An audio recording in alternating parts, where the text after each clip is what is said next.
High বন্ধুরা, তোমরা কিরকম আছো? আশা করি ভালোই আছো। আজকে আমি বানাচ্ছি, দেখো, পনির তরকারি। সবসময় একরকম পনির তরকারি খেতে ভালো লাগে না, আজকে আমি একটু আলাদা করে বানাচ্ছি। তো তোমরা এরকম করে বানিয়ে খেতে পারো। আলু পটল দিয়ে একটু ঝোল দিয়ে বানাবো আমি। এখানে আমি কাজু কিশমিশ আর তোমার দই অ্যাড করেছি।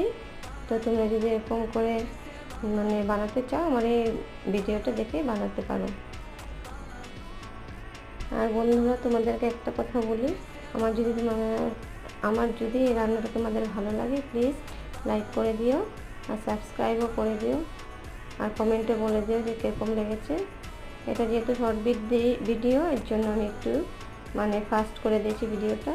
তোমরা লং ভিডিওতে গিয়ে আমার দেখবে, পুরো ডিটেলসে দেখতে পারবে আমি কীরকম করে বানিয়েছি। তো বন্ধুরা, যদি ভালো লাগে লাইক আর সাবস্ক্রাইব করো। আজকের জন্য এতটুকুই।